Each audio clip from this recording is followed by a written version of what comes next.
Namun sebelum itu kita mendengarkan ya pengenalan tentang teknik mikrokat ini. Kepada Dokter Angga, waktu dan tempat kami persilahkan, Dok. Tafadhal, silahkan. Oke, Bismillahirrahmanirrahim. Rabbi shrah li sadri wa yassir li amri wa hlul 'uqdatam min lisani yafqahu qawli. La haula wala quwwata illa billah. Assalamualaikum warahmatullahi wabarakatuh. Alhamdulillahirabbil alamin. Alhamdulillahilladzi bi ni'matihi tatimmu shalihat. Allahumma shalli ala Muhammad wa ala ali Muhammad. Ya, alhamdulillah teman-teman semuanya, ini salam kenal mungkin ya dari saya. Belajar online. Salam kenal dari saya untuk semuanya teman-teman di ruang Zoom ini ya, walaupun mungkin kita belum bertemu nanti, tapi kita udah ketemuan dulu secara virtual online gitu ya. Nah, kemarin betul tadi Bang Indra sudah menyampaikan ya background latar belakangnya gitu. Ya memang alhamdulillahnya waktunya ada, kebetulan ya udah, ayo deh kita sekalian main ke Makassar gitu ya. Makassar ini saya udah berapa kali ya, saya sering ngajar ke Makassar mungkin sebelum pandemi itu. Ya semenjak pandemi aja jadi nggak pernah ya. Sering saya ke Makassar itu. Dulu yang bawa saya tuh ke Makassar tuh Pak Avicenna. Pak Avicenna, memang namanya Avicenna dia. Sa- Bapak ilmu kedokteran ya, Ibnu Sina. Nah, jadi Pak Avicenna ini orang Makassar. eh, saya berapa kali ke Makassar itu mungkin ada 3, 4, 5 kali lah ke sana. Dibawa sama beliau udah lama ya dari sebelum pandemi itulah ya, keliling-keliling kemana kemana kita bikin kelas ya. Saya lupa daerah-daerahnya, nama-nama tempatnya saya nggak ingat sama sekali. Pokoknya saya cuma tahu Makassar aja gitu. Nah ini jadi Pak Afisana nih sahabat saya. Nah sempet kemarin-kemarin lah baru-baru aja mungkin 2 bulan yang lalu itu saya juga sempat kontak-kontakan dengan beliau gitu kan. Pak Hafiz, antum mau ngadakan lah di Makassar nih, saya bilang gitu. Pelatihan gitu awalnya itu begitu. Cuman mungkin nggak tahu beliau sibuk atau gimana, belum ada komunikasi lebih lanjut. Itu aja sampai akhirnya Bang Indra yang chatting saya. Setelah Bang Indra chatting saya itu, terus persiapan dan seterusnya gitu ya, bikin grup dan lain-lain. Kurang lebih 3 hari yang lalu, weekend kemarin, saya dapat kabar dari salah satu grup WA bahwa kawan saya Pak Avicenna ini meninggal. Ah, itu usia nggak ada yang tahu. Jadi memang udah digariskan sama Allah itu bukan beliau yang ngundang saya kali ini gitu. Padahal dulu dia yang ngundang saya tuh. Udah banyak saya berapa kali gitu kan. Kok kali ini Pak Fisana nggak kayak biasanya. Biasanya kalau mau bikin event apa, semangat dia tuh langsung gerak, cari hotel, cari apa, dan gesit sekali gitu ya. Kok kali ini agak beda gitu. Ternyata beliau ini sakit ternyata. Sakit. Baru meninggal, baru lah 3 hari, 4 hari yang lalu. Ya gitulah ini sahabat saya gitu ya. Masya Allah. Jadi ya itulah umur kita nggak ada yang tahu. Barangkali bisa jadi walaupun usia saya masih tergolong eh dibilang muda ya muda, dibilang nggak muda juga nggak muda. Saya kelahiran 83, salam kenal. Usia 41 tahun, anak mau 3 sebentar lagi. Ya lagi hamil anak yang ketiga istri saya. Dan kita sama-sama menyadari bahwasanya umat Rasulullah itu cuma kurang lebih lah sama dengan nabinya gitu. Usianya ya segitu kurang lebih ya 63, 64 sekitar segitu ya. Kalau ada lebih dari itu ya itu bonus. Makanya banyak istilah usia-usia bonus. Alhamdulillah eh saya berarti kan memasuki sepertiga akhir kehidupan kan gitu kan. 0 sampai 20, 20 sampai 40, 40 sampai wafat. Berarti kan saya sepertiga akhir. Ada kekhawatiran dalam diri saya, rasa-rasanya saya bakal umur saya itu nggak lama gitu. Allah alam ya. Ada rasa-rasa begitu. Ya jadi harus boleh ya kita seperti itu ya. Aduh, kayaknya umur saya nggak lama ini. Kita harus lebih getol lagi, harus lebih banyak lagi menghasilkan karya gitu. Karena di surat Al-Jumu'ah ayat 2 itu Allah Subhanahu wa taala berfirman, Auzubillahi minasyaitonirrajim, yatlu alaihim ayatihi, ya gitu kan. Wa yuzakkihim wa yu'allimuhul kitab wal hikmah, ya. Jadi bagaimana eh, kaum muslimin pada zaman Rasul SAW itu mereka setelah mendengarkan ayat-ayat Allah itu, yatlu alaihim ayatihi, maka hatinya itu akan terguncang gitu kan, terbuka hatinya, ya. Karena kalau kita dengan ayat Al-Quran ya biasa-biasa aja mungkin gitu ya. Kita karena bukan bahasa kita, tapi buat orang Arab itu bahasa yang aneh itu. Bahasa reguler, bahasa santun, nah, bahasa lebih tinggi, bahasa formal, bahasa kepemerintahan gitu kan. Ya, protokoler gitu. Ada di atasnya bahasa sastra kan. Nah, ini di atasnya lagi sastra. Ini bahasa apa ini yang disampaikan Muhammad, ya, Nabi kita ya. Yang orang-orang pada waktu itu kan gitu kan. Bahasa apa ini Muhammad ini? Dari mana dia dapat bahasa ini? Indah sekali. Orang langsung terguncang hatinya, langsung menangis. Nah, gitu. Jadi, maka setelah kita sudah urut-urutan belajar kan gitu kan, dari firman Allah itu, maka di situ kita selayaknya menyucikan diri kita dari ego kita, dari hawa nafsu kita gitu kan, membersihkan diri. Wa yuzakihim, mentazkiyah diri begitu ya. Kalau imam banyak imam-imam besar, ulama-ulama besar dunia menuliskan buku tentang itu ya, tentang menyucikan hati ya, mentazkiyah diri gitu kan. Di surat Abasa juga ada tentang mentazkiyah diri itu. Di surat Al-Kahfi juga ada. Jadi banyak. Nah, jadi setelah kita mendengar ayat-ayat Allah, kita membersihkan hati kita, maka berikutnya wayu alimul kitab. Maka kita mendalami, ya kan, mendalami. Wayu alimul kitab tuh jangan terjemahkan kitab dalam kontekstual buku, enggak. Tapi artinya menggali lagi ilmu itu semakin dalam, ya kan. Baru wal hikmah. Nah, apa hikmah yang kita ambil? Nah, itu harus dibuat menjadi sebuah karya. Dan itulah urut-urutan semua, sekali lagi, semua orang-orang hebat ya, baik di zaman Rasulullah maupun sepeninggalan Rasulullah yang menghasilkan karya-karya besar. Ya, sebut saja Ibnu Sina tadi begitu kan. Sebut saja Abbas bin Firnas.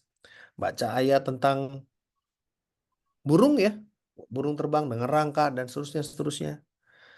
Maka dia Allahu Akbar. Cuma Allah bisa menciptakan hewan ya kan, hanya membentangkan bisa terbang.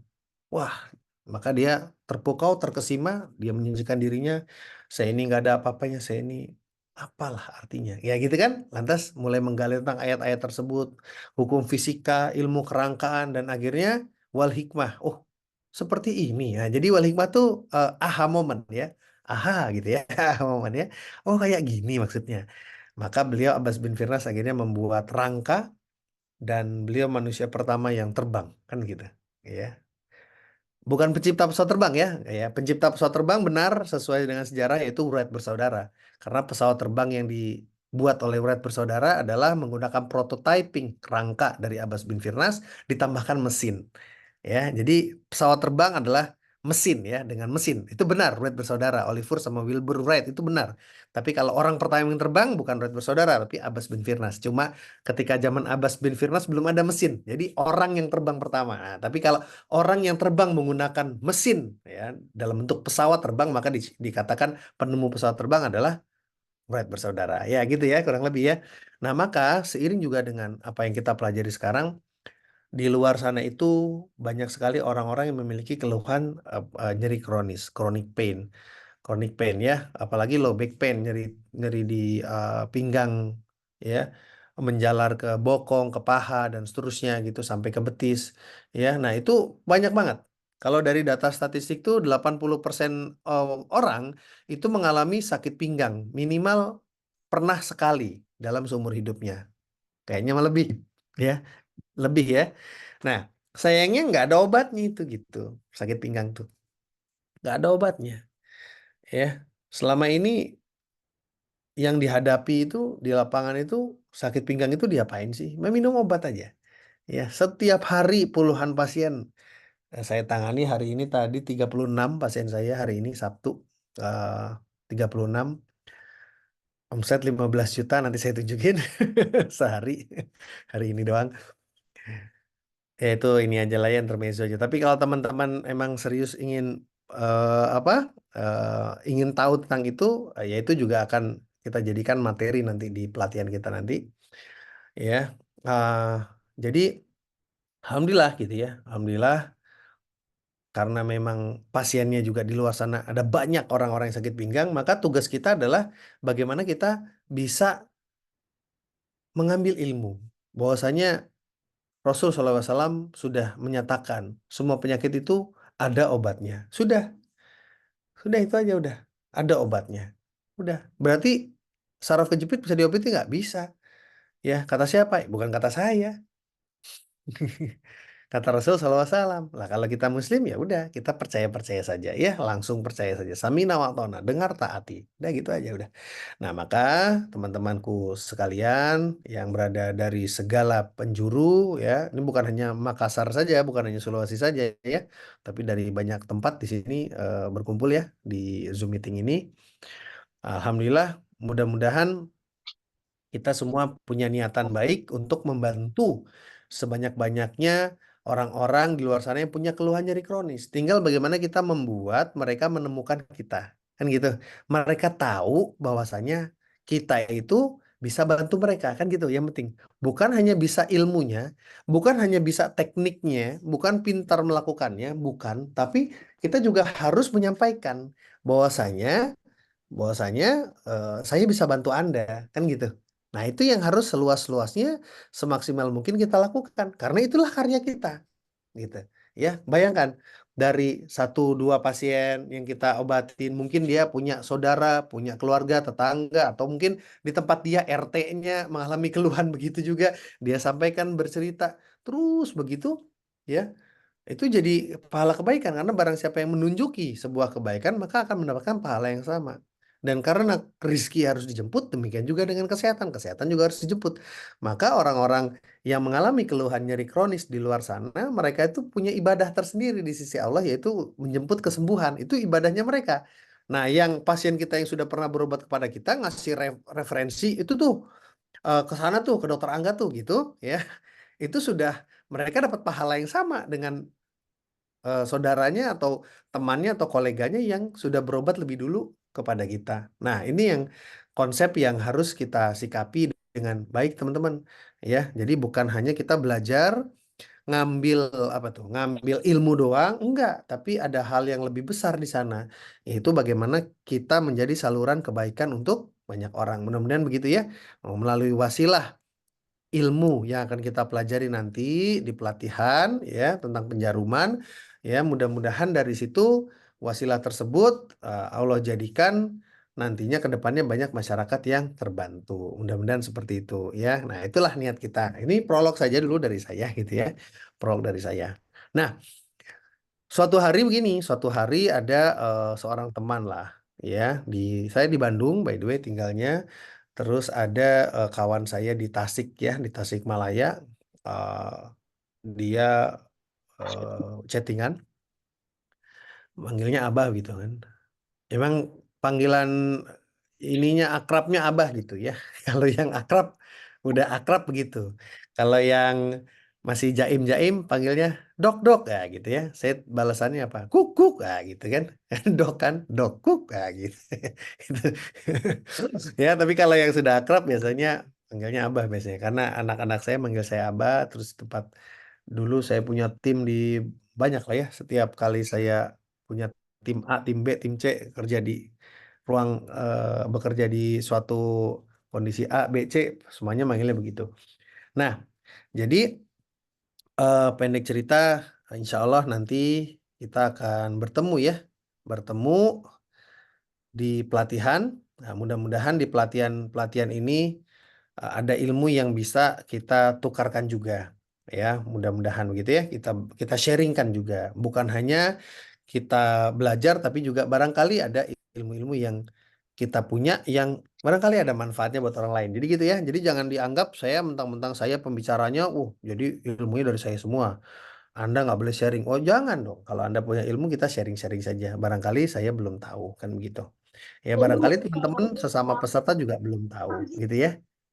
Nah, eh teman-temanku semuanya, jadi kawan dari Tasik ini ngechatting. Beliau ini belajar massas ya, belajar juga terapi kretek-kretek gitulah ya. Bone setting, reposisi.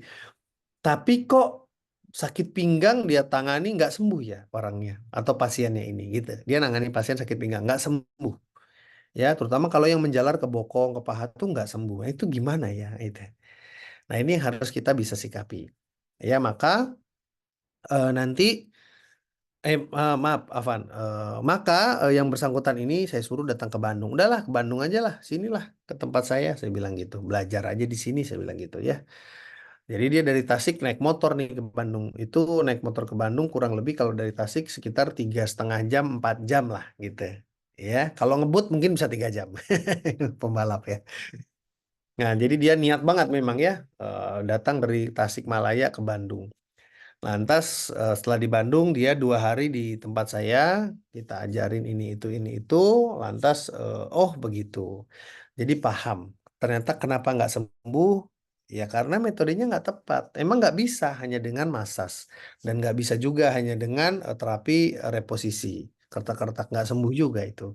Maka harus ada intervensi lain yang kita lakukan. Nah, by the way, teknik penjaruman yang akan kita pelajari nanti itu ada sejarahnya juga sedikit sekilas mungkin ya. Sejarahnya itu eh, jadi gini, kalau akupunktur itu kan dia teknik kuno ya. Sudah ribuan tahun sudah ada. Cenciu, bahasa Cinanya cenciu ya, atau kalau bahasa modernnya akupunktur itu berasal dari kata akus artinya jarum dan juga punctura, puncture artinya menusuk gitu kan. Nah, ini yang apa istilah yang kita kenal sekarang akupunktur. Tapi istilah aslinya dulunya bahasa Cinanya cenciu ya. Nah, maka di akupunktur tradisional ini yang hal terpenting hal terpenting yang diusung ya adalah kondisi yin yang, kondisi keseimbangan. Intinya begitu. Kalau seimbang energi kehidupan atau chi itu kan energi kehidupan ya. Ketika seimbang dia bisa mengalir dengan bebas melalui jalur-jalurnya meridian gitu ya. Kalau aliran ini terganggu maka sakit kan gitu. Maka dengan dimasukkan jarum itu akan melancarkan lagi aliran kehidupan tadi, energi kehidupan atau aliran chi tadi. Nah, maka penyakit-penyakit akan sembuh. Iya, kalau berhubungan dengan organ. Paham ya? Misalnya apa berhubungan dengan organ? Paru-paru misalnya. Jantung misalnya. Lambung misalnya. Aduh aku sakit lambung. Ya udah. Berarti meridian lambungnya macet. Ya energi chi untuk meridian lambung macet. Ah, ditusuk saja. Nanti jadi lancar. Maka lambungnya enak. Ya, jantungnya tensi tinggi. Wah, ini gimana nih kalau tensi tinggi bukan hanya masalah jantung nih, tapi pembuluh darah. Wah, masalah resistensi perifer kalau di bagian kaki itu kan. Wah, ini harus kompleks ya berarti ya. Ini ada peran dari apa? Paru-paru juga. Maka jantung paru ditusuk titik-titiknya kan gitu. Ya, tapi ada peran juga bagaimana pembuluh lim itu beredar, maka ditusuk juga ya. Limpa wah, tusuk juga jalurnya dan seterusnya. Nah, sehingga kekompleksan ini yang harus kita juga pelajari ya, bagaimana kita bisa memahami ini tuh kompleks gitu. Ini bukan hal yang gampang. Nah, teman-temanku semuanya, kalau sesuatu ilmu kita pelajari terlalu gampang, ketahuilah bahwa itu bodong. Nggak ada ilmu gampang. Sampai ada Rasul SAW bersabda, Man salaka thoriqan yaltamisu fihi ilman. Barang siapa yang susah payah menempuh jalan untuk mendapatkan ilmu. Nah gitu kan. Sabhalallahu bihi thoriqan ilal jannah. Kan gitu. Maka Allah akan bukakan jalan menuju surganya. Jadi jangan bercanda-bercanda nih masalah ilmu nih. Kalau sebuah ilmu kita raih kok gampang banget. Ya misalnya katanya terapi kretek-kretek. Kita lihat di sosmed. Krek, krek, krek, krek. Wah, badan sehat nggak mungkin, impossible. Ya, kita belajar kertak-kertak gampang lah, ya. Sehari juga bisa. Ya, hanya belajar sehari saja, terus bisa menyembuhkan segala jenis penyakit, itu nggak mungkin. Nggak mungkin. Di mana prinsip yang Rasul SAW sampaikan, bersusah payah menuntut ilmu? Di mana prinsip itu? Nggak ada. Sedemikian gampangnya sebuah ilmu sehingga kayaknya segala penyakit bisa sembuh. Nggak mungkin. Nggak mungkin, sekali lagi nggak mungkin. Ya, bahwasanya sejatinya sebuah ilmu itu diraih dengan susah payah. Kita harus paham itu. Kalau kita nggak susah payah meraih ilmu, maka kita harus curiga. Jangan-jangan Allah belum bukakan pintu surganya untuk saya. Man salaka tariqon yaltamisu fihi ilman. Kan gitu. Sabhalallahu bihi tariqon ilal jannah. Dia nggak mungkin ini. Kalau terlalu mudah, saya belum susah payah ini. Belajar ilmu ini. Jangan-jangan emang Allah belum bukakan. Nah, jadi luar biasa. Kalau kita belajar ilmu itu jelimet, susah, puyeng, keblinger, susah gitu. Wah, itu. Terus kita berjuang terus sampai kita ngerti, sampai kita bisa. Nah, ini. Ya, maka kedudukan ilmu ini luar biasa. Kedudukan ilmu ini luar biasa. Ya, bahkan ketika Rasulullah SAW menyampaikan tentang hadis tersebut, ya, beliau SAW tidak menyebutkan cara termudah lainnya untuk mencapai masuk ke surga Allah. Sekali lagi saya ulangi, Rasulullah tidak menyebutkan cara termudah lainnya, nggak ada. Loh, jadi cara paling mudah masuk surganya Allah dengan cara apa? Banyak caranya. Ahli tahajud bisa nggak? Bisa. Jadi orang kaya seperti Abdurrahman bin Auf, sedekahnya, wakafnya luar biasa besar, bisa nggak? Bisa. Mau jadi apa lagi? Mau jadi anak yang berbakti kepada orang tua, birrul walidain, anak soleh, bisa. Mau jadi penghafal Al-Quran, bisa. Mau jadi pemimpin yang adil, bisa. Banyak cara menuju surga. Dari sekian banyak cara menuju surga itu, yang mana yang paling gampang? Yang paling gampang adalah tolabul ilmi. Nah ini teman-temanku ya. Jadi Masya Allah. Mudah-mudahan semua yang malam hari ini ada di sini sudah berada di jalur yang tepat. Mudah-mudahan. Ya minimal sudah ada niatan untuk menambah keilmuan. Minimal udah ke sana. Nah maka dari itu niatan ini sudah dicatat nih. Ya oleh malaikat gitu kan. Ya udah ada dalam catatan amal kita insya Allah gitu ya. Nah, dan juga tinggal kita mengimplementasi, mengeksekusi lah gitu ya. Bagaimana sekarang dari niatan itu kita gerakan tangan kita, gerakan kaki kita, fisik kita, badan kita untuk mendatangi kelas, ya, kelas lah kita sebut gitu ya, untuk mendatangi pelatihan, ya, untuk mendatangi majelis ilmu, ya, dalam bentuk kelas, pelatihan, tablik akbar, kajian, liko, semua itu kan majelis ilmu namanya ya.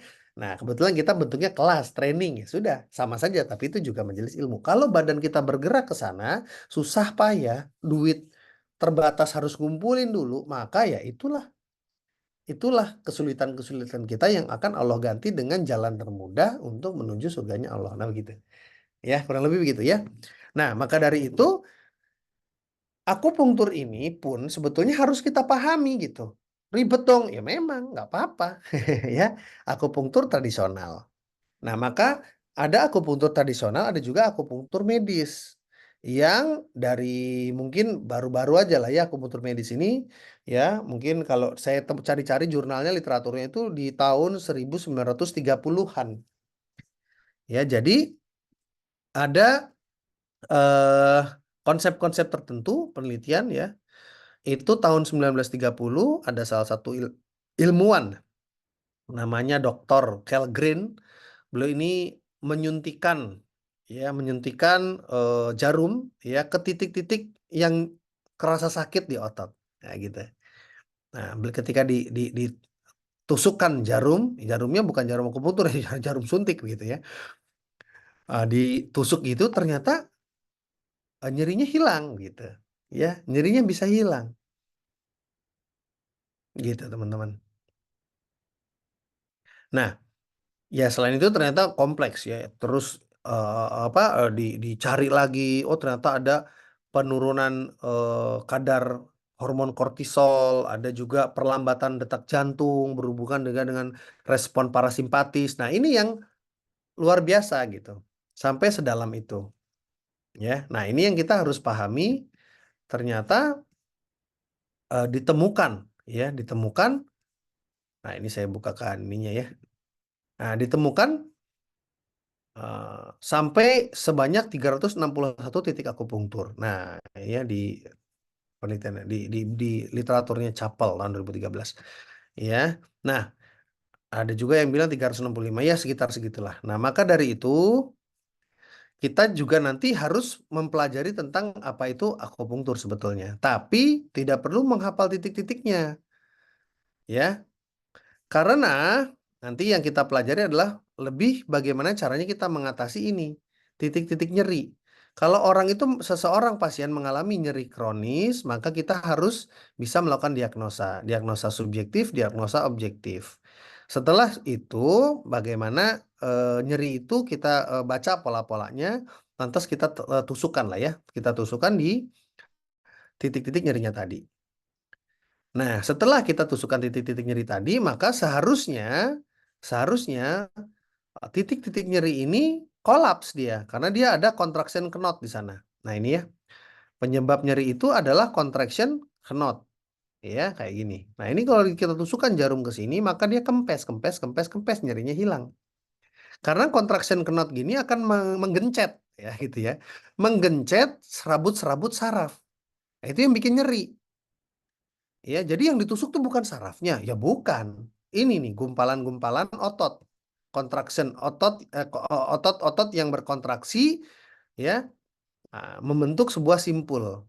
Ini yang menggencet saraf. Kalau ininya kita tusuk, dia kempes, maka sarafnya tidak lagi tertekan.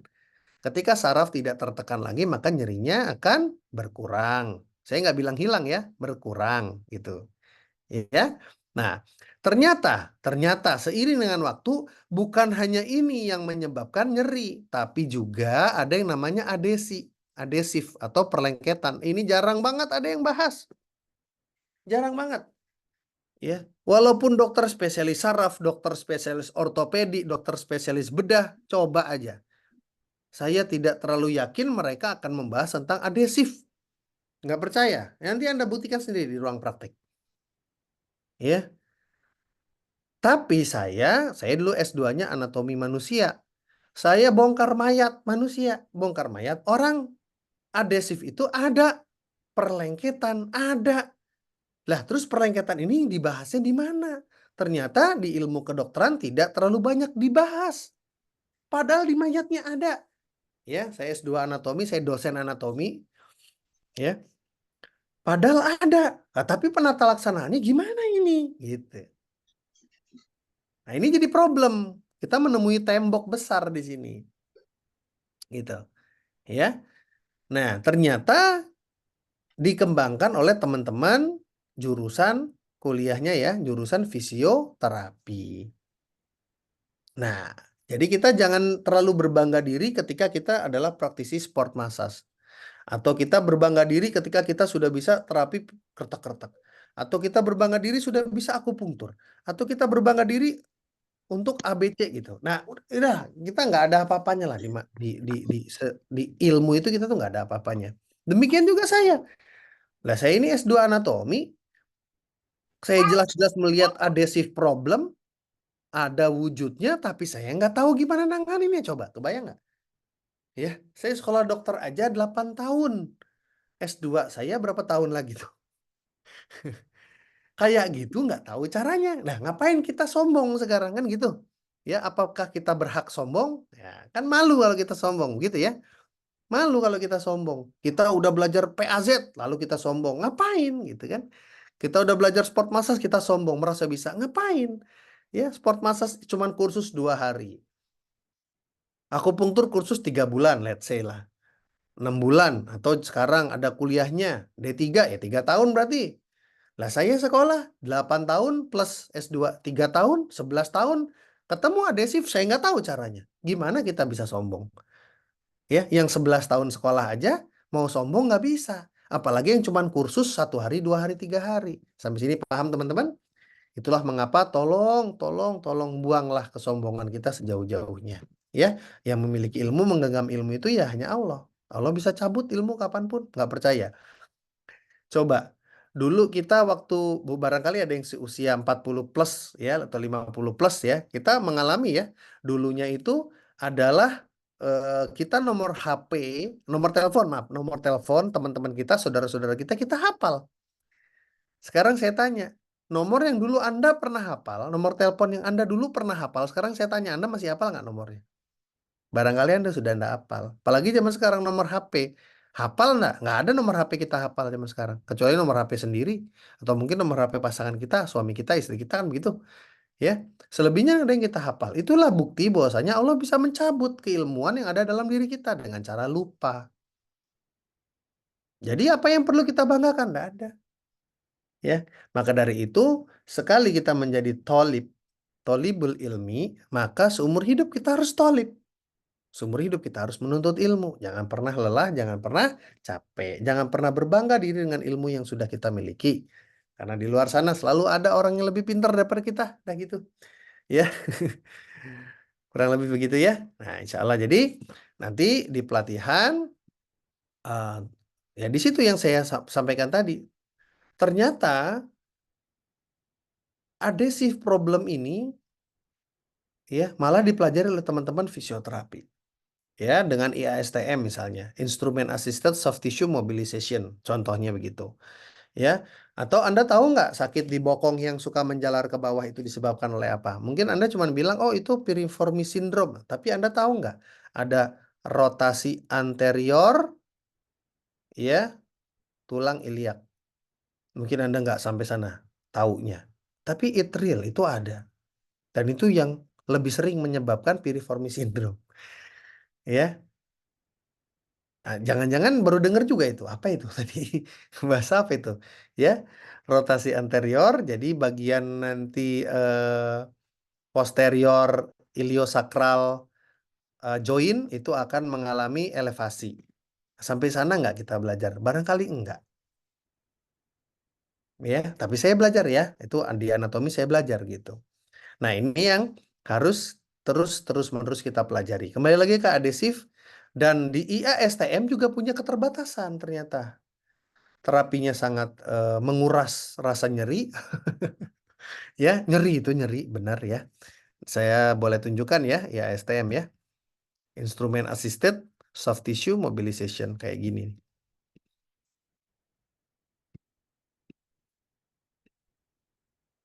IASTM. Nah, ini teman-teman di profesi fisioterapi belajar ini. Nah, ini ya. Alatnya begini bentuknya. Ini namanya Big M ya. Nah, ini Big M namanya.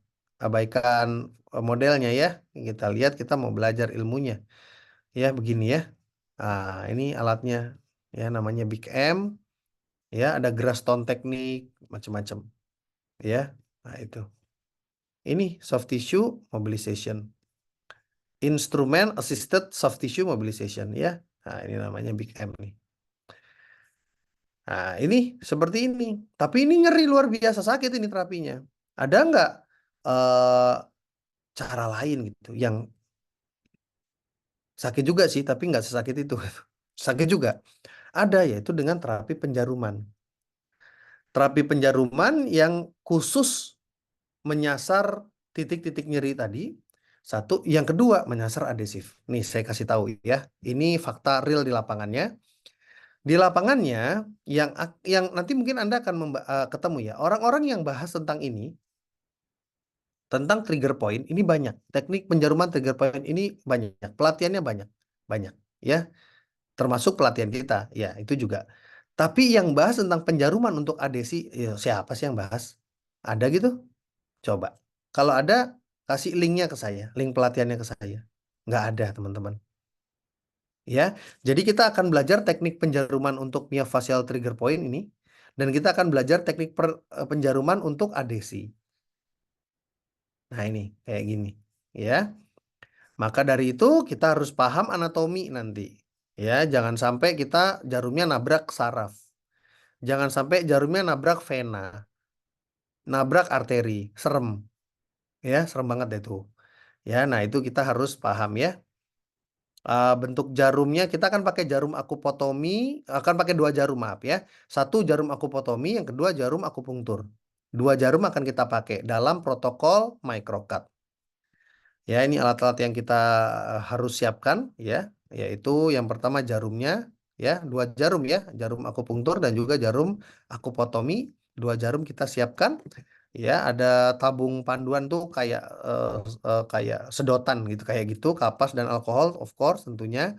Kontainer ya, ada wadah lah ya untuk buang jarum bekas. Ada perangkat elektroakupunktur. Nah, baiknya sudah disiapkan ini, teman-teman. Baiknya sudah punya elektroakupunktur. Nanti kita praktek ya, minimal-minimal sama panitia akan disediakan mungkin ya. Nah, nanti jadi Bang Indra nanti akan sediakan alat elektroakupunktur, tapi baiknya Anda punya juga karena akan berhubungan dengan ruang praktek Anda nantinya.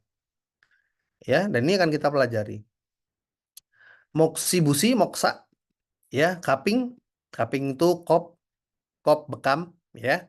Scraper ya STM yang tadi saya sudah sebutkan, light terapi lampu, ya. Bisa lampu TDP, bisa lampu inframerah, ya, tapi ada juga light terapi yang khusus light terapi. Itu lebih bagus lagi. Nomor 11 sifatnya opsional. Perangkat USG saya juga belum. Ini mah kita abaikan aja ya. Peralatan anestesi kadang-kadang aja dipakai, jarang sekali dipakai. Saya standby sih di klinik saya, ada di dalam botol spray. Cuman saya nggak, jarang banget saya pakai ya. Tentunya ada peralatan pendukung lain, masker, sarung tangan medis ya, handscoon gitu ya. Nah, itu juga kita pakai untuk protokol itu ya. Nah, ini contohnya. Jadi metode sinergisme itu harus kita pakai. Yang pertama yang kita harus pakai dalam microcut itu adalah dry cupping. Dry cupping ya, kop kering. Oke. Terus yang kita harus pakai juga adalah moksa, moksibusi. Itu harus kita pakai. Terus yang kita harus pakai, ini kayak gitu ya, moksa. Saya nggak pernah pakai moksa potong, saya pakai moksa gede. Nanti panitia sediakan ya. Terus apa tuh yang buat bekam itu buat ngeluarin darah tuh namanya lancet ya, blood lancet buat tes darah tuh. Nah, itu kita pakai nanti untuk bloodletting. Oke. Ini ada protokolnya juga ya. Ini siapin tuh udah 3 ya. Udah dicatat nggak tuh? Ya. Nah, di sini nanti kita belajar kapan ekses, kapan defisiensi. Kalau ekses berarti harus dikeluarin darahnya banyak, kalau defisiensi keluarin darahnya mungkin 1-2 tetes untuk stagnasi. Tapi kadang-kadang seringnya nggak diperlukan. Ya. Terus ini ada ya, ekses, defisiensi kita ada ya. Dan juga alat tadi yang saya sebutkan, elektroakupunktur. Udah berapa tadi alatnya? 4 ya. 4 ya, saya ulangi. Apa aja tadi? Kop kering. Pertama kop kering, dry cupping. Oke. Yang kedua adalah moksa. Ini. Yang ketiga adalah lancet, blood lancet untuk lakukan bloodletting. Yang keempat adalah setruman, elektro ya. Elektro. Di sini ada protokolnya, harus frekuensi berapa? Ya, sudah ada. Nanti kita belajar di pelatihan. Lampu, ya. Ini sebagai alternatif moksibusi. Alternatif, bukan pengganti. Ya, tetap diperlukan moksa, tapi kadang-kadang kita bisa ganti pakai ini. Kadang-kadang, nggak selamanya bisa kita ganti. Oke, lampu, ya. Nah, ini contohnya jadi microcut needling ini adalah sebuah teknik kolaboratif. Nah, ini saya kasih contohnya mana ya? Nah, mana nih? Ini apa nih? Nah, low back pain misalnya, low back pain atau hernia diskus ya atau bulging disc ya. Kita harus tahu titik-titiknya dulu. Jadi aku butuhnya, waduh banyak amat nih. Gimana ngapalnya? Nggak usah dihafal. Nanti di pelatihan juga Anda hafal sendiri. Ya, hafal sendiri. Yang jelas urut-urutannya kita harus tahu persis ya. Anamnesa diagnosa, inform consent, dia harus tanda tangan pasiennya di atas kertas itu ya. Trigger point adhesif ya. Yang mana trigger point, yang mana adhesif. Kalau trigger point itu banyak pelatihan yang bahas, tapi adhesif ada gitu, sok cariin. Kayaknya kita doang, serius ini. Ya. Penusukan dan juga elektroakupunktur ya, di mana kita tusuk dan kita sambungan elektroakupunkturnya kan gitu. Ya, terus kita lakukan dry cupping. Terus kita lakukan bloodletting. Terus kita lakukan koreksi rangka, kita lakukan herbal, suplementasi, dan kasih PR buat pasien. Satu rangkaian dari ujung sampai ujung inilah yang disebut dengan microcut. Sampai sini bisa dipahami? Ya, jadi microcut bukan teknik tusuk jarum, bukan. Microcut teknik terapi. Ya, microcut adalah teknik sebuah metode terapi. untuk kasus-kasus terutama nyeri kronis. Dan ini sudah all in one package, sudah satu paket begini. Kita nggak bisa dipisah-pisahkan. Kalau Anda pisah-pisahkan nggak sembuh juga pasiennya. Itu harus semuanya dikerjain, Abah. Iya, harus semua dikerjain. Pasien datang ya, kasusnya low back pain ya udah dari atas sampai bawah itu yang kita kerjain. Itu tadi urut-urutannya begitu. Kayak begitu. Nah, kurang lebih itu. Ya. Nah, tentunya landasannya adalah bagaimana kita belajar eh, protokol untuk melakukan penjaruman dulu terlebih dahulu. Itu kita pelajari. Kalau nggak salah ada ya hari Jumatnya ya. Saya nggak tahu lupa. Apa di sini apa yang di Surabaya ya? Saya lupa. Kalau nggak salah. Jadi Jumat, Sabtu, Ahad gitu. Ya, yang kita adakan itu. Kalau di Bandung besok weekend besok ini Sabtu minggu depan tuh. Sabtu Ahad tanggal 10 11 itu kita bahas tentang penjaruman dulu. Teknik penjaruman dulu. Ya, nanti baru bisa ikut microcut needling di tempat yang lain. Tapi saran saya untuk Makassar ya Jumat itu ada pelatihannya untuk teknik penjarumannya dulu. Jadi nggak langsung loncat ke microcut. Kalau langsung loncat ke microcut Anda bingung nanti. Waduh, gimana ini? Gimana ini? Ya, bingung nanti. Kurang lebih gitu ya. Mungkin itu dari saya perkenalan saja. Nah, berikutnya saya kembalikan kepada eh, Saiful Hajatnya tadi ya, yaitu kepada Bang Indra. Monggo, Tafadol. Saya izin tutup sementara, nanti beliau yang akan mendampingi ya. Terima kasih. Wassalamualaikum warahmatullahi wabarakatuh. Waalaikumsalam warahmatullahi wabarakatuh. Ya, alhamdulillah. Eh, Menarik ya. Saya cukup penasaran dok dengan materinya. Ternyata eh, selama ini saya pikir microcut itu hanya sekedar teknik penjaruman. Ternyata, insya Allah, ya banyak tahapan-tahapannya yang eh, mesti kita lakukan. Dan saya pikir teman-teman yang ada di Zoom ini, ya semua praktisi, ya sebagian dari tahapan-tahapan itu sudah ada yang tahu, ya, yang bisa insya Allah dilakukan. Ya dok, untuk persiapan alat yang dokter tadi sebutkan itu insya Allah ada semua kita siapkan kecuali itu tadi akupotomi needlingnya saya belum punya dok, hanya pakai jarum akupunktur biasa itu belum tahu juga belinya di mana dok Ya. karena ya jadi nanti saya akan tanya ke dokter siapa tahu ada link untuk beli. Untuk perlengkapan lain insya Allah ada ya. Mungkin kita buka sesi tanya jawab sebentar ya dok ya. Mungkin ada teman-teman yang masih penasaran atau masih bingung dengan uh, penjelasan dokter tadi yang singkat Assalamualaikum. dan salam. Pak Arfan ya, Arfan.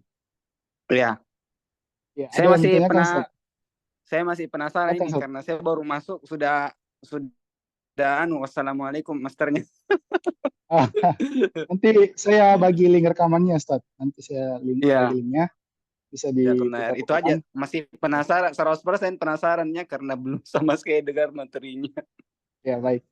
Yang lain mungkin silakan kami persilakan untuk bertanya. Eh,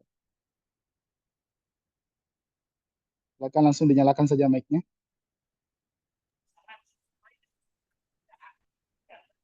Ya, izin dok. Ya, ini mau bertanya. Ini kan Ya, Pak kami Adnan silakan, bukan Pak. basic dari medis gitu. Ya, ini kan banyak istilah-istilah medis. Kami hanya praktisi gitu. Belajar jadi praktisi. Ya, ini kan kesalahan sedikit. Ya, karena bukan dari basic medis.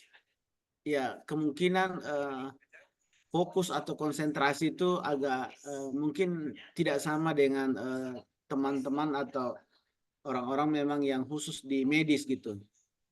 Ya, terutama pada penusukan tadi itu, ya adakah yang selama ini dok yang mengalami kesulitan atau kegagalan dalam menusuk gitu? Ya, apalagi kalau belum terbiasa menusuk. Ya, apalagi yang belum terbiasa menusuk, ya atau memang pemula untuk menusuk gitu. Mungkin ada informasinya, Dok. Terima kasih. Ya, baik, Pak. Langsung dijawab Eh, apa gimana, Bang Indra? langsung aja, Dok. Langsung aja, Dok. Langsung aja, baik. Ya, Oke, maka dari itu antisipasinya kita adakan memang pelatihan itu 3 hari, bukan 3 hari sebetulnya. Pelatihannya itu 1+2 hari gitu. Jadi hari Jumatnya itu ada pelatihan memang untuk basicnya gitu, ya, yang disebut dengan dry needling. Nah itu basicnya di situ. Sehingga nanti ketika kita sudah menguasai di hari pertama itu, untuk di hari Sabtu dan Ahadnya itu kita akan lebih mudah gitu untuk memahami. Kalau kita belum punya basic menusuk, terus kita langsung datang di hari Sabtunya, ya Mana hari? akan tertinggal gitu, akan tertinggal dengan teman-teman yang sudah mempunyai Ada. basic penusukan. Begitu ya jawabannya ya. Itu. Silakan. Monggo. ya, Ya, silakan terima yang kasih, lain. Dok.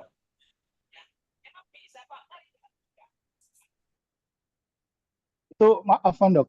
Untuk kelas Jumatnya, berarti dia kelas dry needling ya. Sehari bisa, Dok ya? Iya, sehari. Sehari, betul. Tapi kalau misalnya langsung, kan kita udah sebar flyer itu, Dok ya, yang Sabtu Ahad, eh, gimana tuh, Dok? Apakah tetap di Sabtu Ahadnya atau diadakan lagi kembali untuk dry needling di Jumatnya? Kita lihat situasi peserta aja, Dok ya, insya Allah. Disarankan sih memang kita adakan basicnya juga di sehari sebelumnya. Sebagai contohnya kayak gini. Ini di Surabaya, jadi memang terpisah gitu. Pelatihan reading level 1-2-nya itu hari Jumatnya full day langsung penuh. Sabtu Ahadnya langsung tentang mikrokatnya itu. Jadi memang dia langsung ada 2 pelatihan gitu sebetulnya, 1+2. Jadi bukan 3 hari tapi 1 hari dan 2 hari. Tapi mau ikut hari Jumat doang boleh, mau ikut hari Sabtu Minggu doang nggak apa-apa juga, cuman pasti akan tertinggal gitu dengan Ada teman-teman headset, Dok. yang punya basic Ya, pelatihan, tahu punya headset. basic teknik-teknik penusukan gitu. Oke, ya baik, Dok. Nanti saya coba buat untuk layar dry needlingnya, karena ilmu penting juga, Dok. Saya belum, saya sendiri belum pernah ikut dry needling. Ayo yang lain, mungkin ada yang. Assalamualaikum, Pak Wan. Waalaikumsalam. Pak Said, Ya, silakan. iya. Apa mau tanya, kami kan udah daftar yang 10-11 minggu depan. Itu belum termasuk yang apa tadi yang basic yang sehari itu ya? Apa kita datang hari Jumat? Apa di Jumat diadakan? Gimana Ini yang di Bandung ya maksudnya ya Pak Said ya? Iya dok, betul dok. Oh Yang ya, di Bandung tuh. kalau yang di Bandung memang itu, main pelatihan yang 1-2 tadi. Oke. Ya, jadi bukan Maksudnya hari yang di Jumatnya ada Bandung ada lagi enggak. Kalau yang di Bandung pelatihannya apa? Dry needling level 1 dan 2. Oh itu memang basicnya ya dok ya? Ya, itu memang level 1 dan 2. Terus diadakan di hari keduanya ujian. Kurang lebih gitu. Nah, Oh, kalau iya. yang stylenya Surabaya yang barusan saya sharing, saya screen share lagi ya. Kalau Surabaya, agenda Surabaya ini memang berbeda si Pak Amin ya. Kalau Surabaya ini memang mengadakannya itu pelatihan dry needling itu 1 hari tanpa ujian.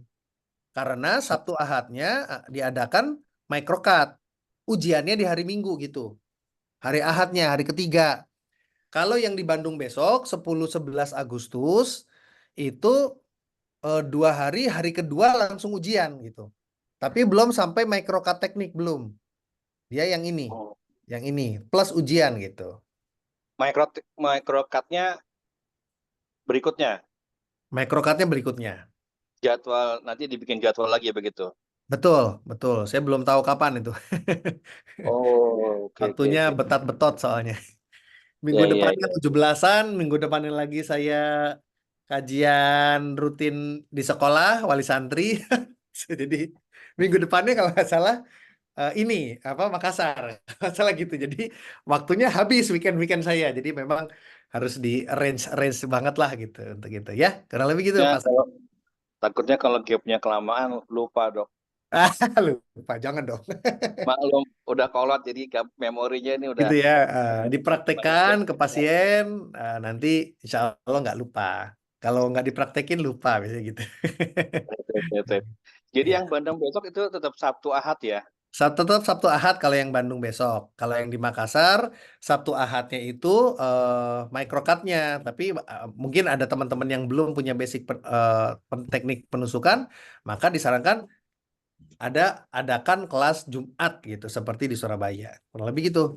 Karena kalau Baik, langsung plung nyemplung Sabtu ngeheng. Ngeheng nanti sayang gitu, nggak ngerti. Jadi terlalu cepat. Materi itu Iya. kan tek pindah, tek pindah, tek pindah, pindah, pindah, pindah, pindah. Di otak tuh ngebul gitu. Cocok, Nggak ketampung di sini gitu. Nggak ketampung. cocok dok. Baik, Dok. Contohnya gini, contoh ya. Saya 2018 itu belajar ke crack method Pak Tata Saputra 2018 sebelum pandemi.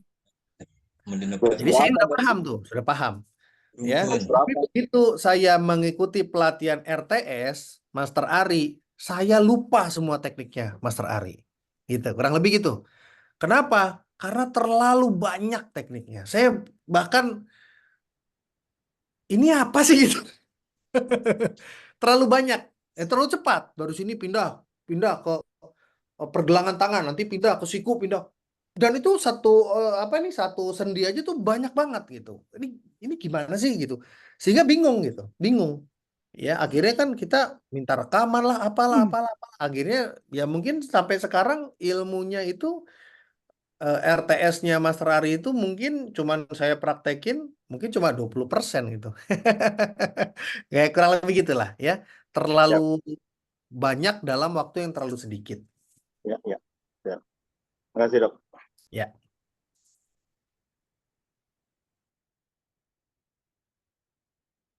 Ya, silakan yang lain, teman-teman. Oh, ini gabung ya, Dok ya, Zoom-nya sama yang di Bandung. Ya, saya undang sekalian. Oh, siap. Insya Allah. Iya, yang di Bandung kepo kayak saya.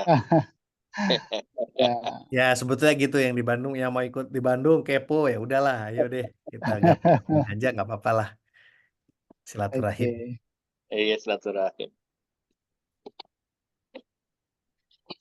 Oke, baik. Eh, kalau tidak ada lagi, mungkin kita cukup ya, Dok ya, karena di Makassar ini udah setengah 10 malam, udah Iya.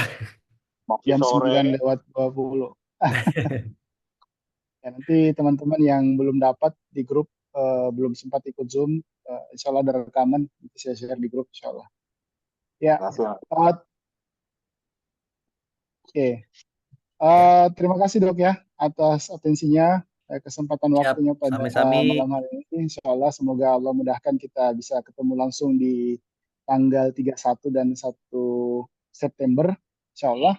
Eh, dan saya harap teman-teman yang sudah ada di Zoom, ya, kita manfaatkan momennya, ya, karena eh, waktu Abah Dokter Angga ini sangat terbatas. Ya, kita mengajukan beberapa kali waktu, ya baru dapat yang klop. Ya, sempat kemarin di tanggal 8 ternyata beliau ada kajian dan diundur ke 31.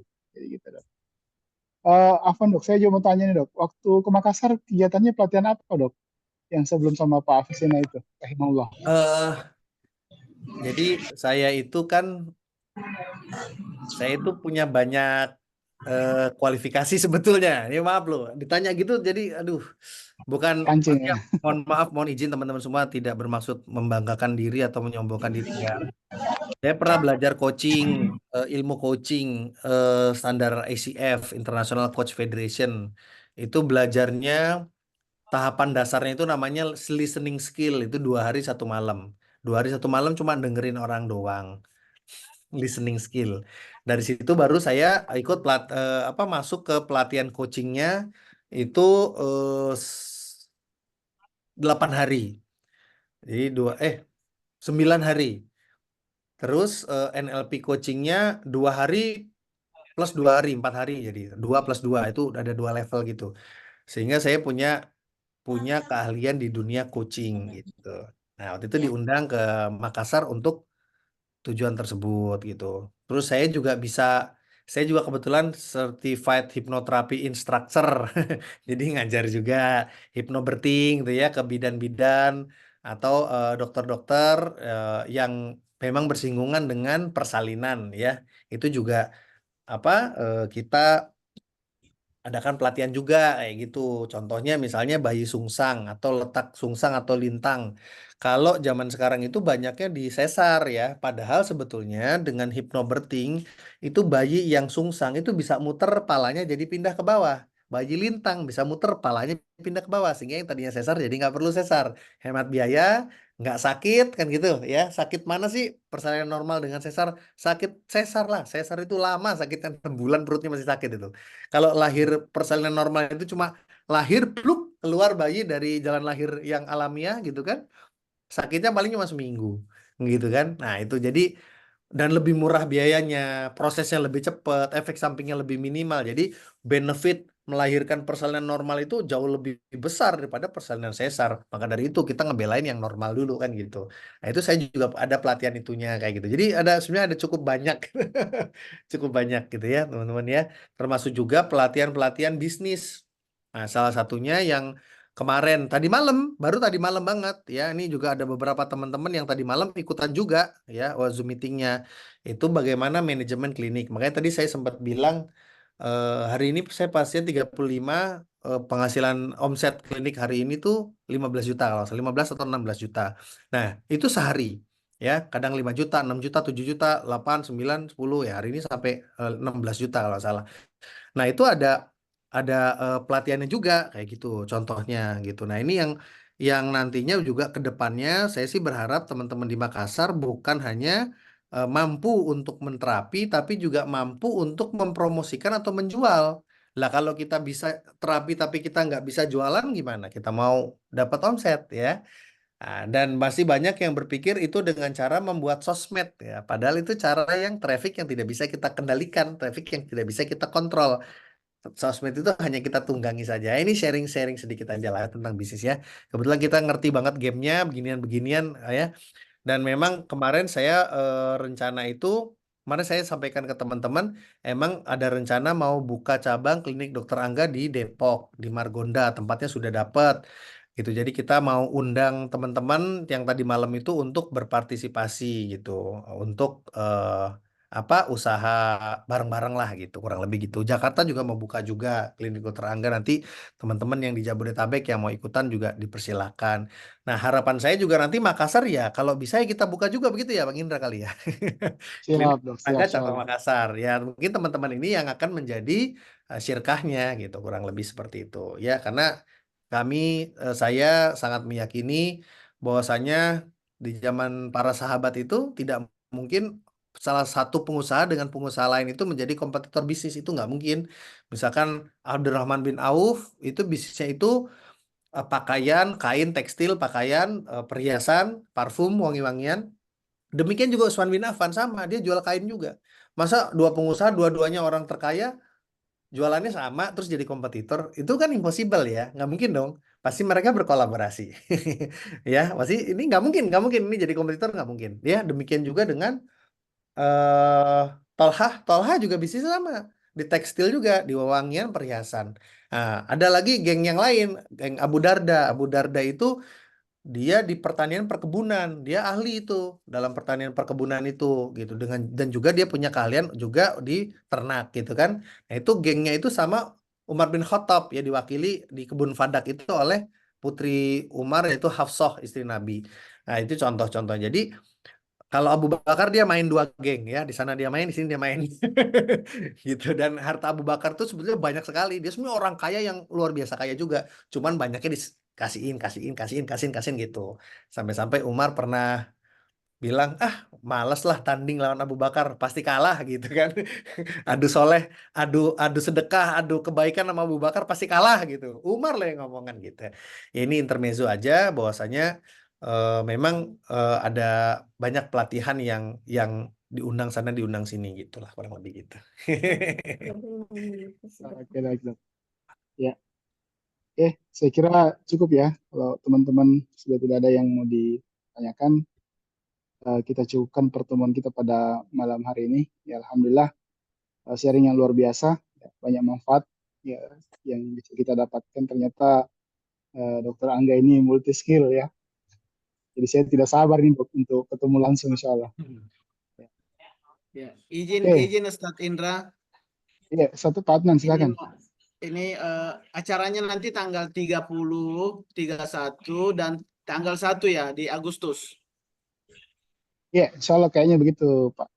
Ya, tadi kalau 3 hari berarti ada masuk Jumatnya di tanggal 30, di Sabtunya 31 dan tanggal 1-nya di September itu.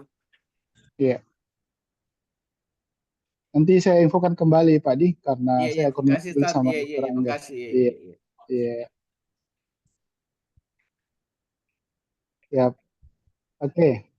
Saya kira cukup ya. Nanti kalau teman-teman ini ada yang mau disampaikan lagi, kita ada di grup, jadi sampaikan saja. Eh, Terima kasih atas kesempatan waktunya malam hari ini. Ya, pertama Dokter Angga yang sudah menyempatkan untuk hadir bersama kita, dan alhamdulillah banyak faedah yang kita dapatkan. Ya, saya berharap sekali lagi kepada teman-teman ya, mudah-mudahan acara kita ini bisa terselenggara di jadwal yang kita sudah tetapkan, dan ilmu yang banyak, yang begitu banyak yang disiapkan nanti bisa diserap semua insya Allah. Ya, kita usahakan buat 3 hari supaya teman-teman yang belum punya basic trading bisa belajar sama-sama, ya, termasuk kami juga, insya Allah. Saya cukupkan ya. Kita tutup dengan membaca doa penutup majelis. Bismillahirrahmanirrahim. Subhanakallahumma bihamdik, asyhadu an la ilaha illa anta, astaghfiruka wa atubu ilaik. Kurang dan lebihnya mohon dimaafkan. Semoga ada manfaatnya. Assalamualaikum warahmatullahi wabarakatuh. Waalaikumsalam warahmatullahi Warahmatullahi wabarakatuh. Terima kasih teman-teman semuanya, Pak Adnan, Bang Indra, Pak Terima Robert, kasih ilmunya, Pak Abah Said. Dr. Angga. Sampai ketemu ya, Ya, Bang baru Abdullah. beberapa menit ilmunya udah banyak, dokter. Aduh, Masya Allah, ya.